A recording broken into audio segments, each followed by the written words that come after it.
عليكم ورحمه الله وبركاته. ازي حضراتكم عاملين ايه؟ رب دايما تكونوا بخير ومعانا فيديو جديد وخبر جديد. بس يا ريت قبل ما نبدا خبرنا متنساش نعمل لايك نشترك في القناه، وقبل ده كله نصلي على سيدنا محمد. اللهم صل على سيدنا محمد.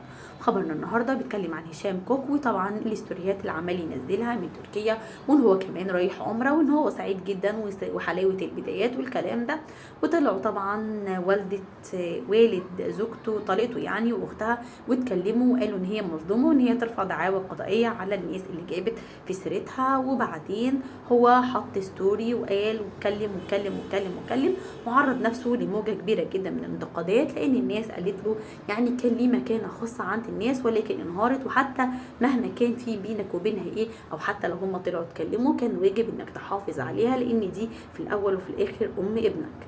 نشر لي مقطع ان هو يعني هي استحملته في ظروف كتيرة جدا من اول ما بدأ كده من الصفر، وكان بيتكلم عن زواجه وان هو تزوج صغير، وان هو قعد فترة كبيرة جدا جدا جدا، يعني ما كانش فيه اجازات، اتجوز وعلى طول وقبلها وبعدها، واشتغل على طول بعد الحفل الزفاف، وكمان جابوها وهي بتسانده في افتتاح المطاعم، والناس حزينة جدا جدا عليه. 2016 انت 22 سنه عايدك تزوجت.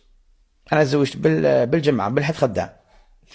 حنا بس كنا بديت خدمه جديده الاربعاء الخميس الجمعه العرس، السبت الحد راني خدام، ما يعطونيش كونجي بس خدام معاهم جديد.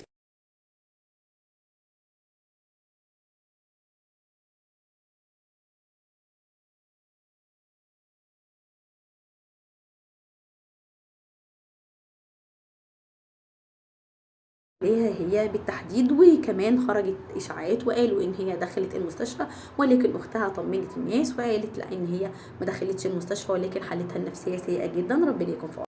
انتقدوا الاستوريات اللي بيحطها ان هو يعني في شهر العسل، وان هو كده بيوصل لها رساله، وان ده شيء مش صح، ضد اصلا المبادئ، يعني مش المفروض ان هو يعمل كده، ان هو زي ما نقول يعني بيقيس فيها. ولكن طبعا يعني الناس متعاطفه معاها جدا جدا جدا، وبتدعي لها من قلبها انه ربنا يقف معاها، وخصوصا طبعا الستات، لان كل ست عارفه الموقف ده كويس جدا، ربنا ما يوريه لحد، وربنا يعينها ويصبرها ان شاء الله يا رب العالمين. اشوفكم على خير في فيديو جديد وخبر جديد، وما تنسوش تعليق جميل منكم والاشتراك في القناه واللايك كمان والشير كمان الفيديوهات، عشان عايزين القناه تكبر باقصى سرعه. السلام عليكم.